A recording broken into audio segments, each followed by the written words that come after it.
What was it like working with Bret? Oh, Bret's a great guy having the ring with you. He's totally professional. He's brought up through like I was at Matsuda old school and works hard every night, and he always brings it. And he always wants to have a good match. Big house, small house. And it was funny the first time I worked with him. I came up from Memphis of my arm injury, and Scott Hall got hurt. And he had a program with Bret. Bret was a world champion. So they threw me in house shows with Bret. Right. And I was nervous as hell. And the first spot we did together, it was in up in Canada. I think it was in Calgary of all places or something, or Winnipeg or somewhere. And I goofed up the spot and clotheslined on the nose right before WrestleMania, and I like busted his nose open. I didn't break his nose, but it all cut open. And Bret stood on the ground and said, "Just get on me." Like I was always, I'm ready to get a good first impression of Bret Hart. Right. Vince's world champion here, my first house show, first match with them. You know? I'm like, oh boy, I'm off to a good start. But Bret was great about it, and he had sense of humor about it. And he was, you know, he was brought up, like I said, old school, and he was totally cool about it. You know, he was fun to work with. I still love Bret to death. He's a great guy. What are your memories of the Lex Express? A lot of hard work, man.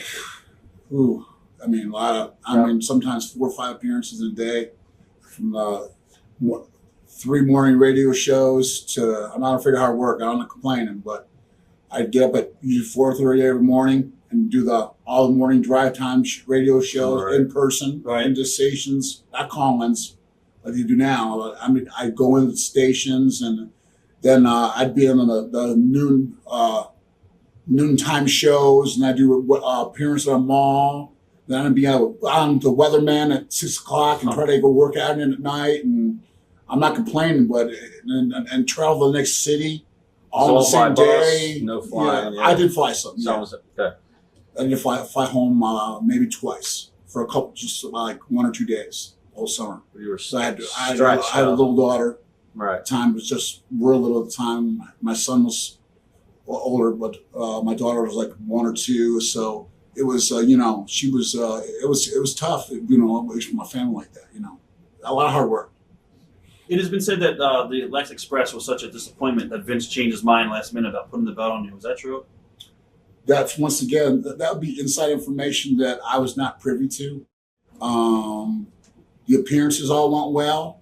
There were 7,000 people. So I went to a Toys R Us in Denver, and they were 3 times around the building. They'd bring ice and medics there to people. So I mean, the reaction to the tour was tremendous. Right. The buy rate apparently didn't go up much, and if Vince made judgment off that once again, it's his business. That's his prerogative. I don't take that personally. So there was no tension ever between you and Vince because of that? No, not at all. Not from my end. I mean, he might have been upset, but I wasn't. I worked hard, did my best at it, you know, and it is what it is, or it was what it was, you know. Right. What are your memories of Yokozuna when you slammed him on the ship? Oh, it was fun. Right. It was, a great response from the crowd, and people still talk about that. I mean, because he is a big, heavy guy. I mean, I practiced it one time with him, and it's not a sure thing. Right. You know, slamming him. You know, he was for a guy, you know, once again, God rest his soul, for a guy that big and heavy, he'd help you as much as he could. He was coordinated and stuff and agile for a guy like that. But I mean, he was a load to pick up, man. Right. I mean, you know, low weight too. Like and all his weights in his lower body, and he's hard to pick. He's hard to slam.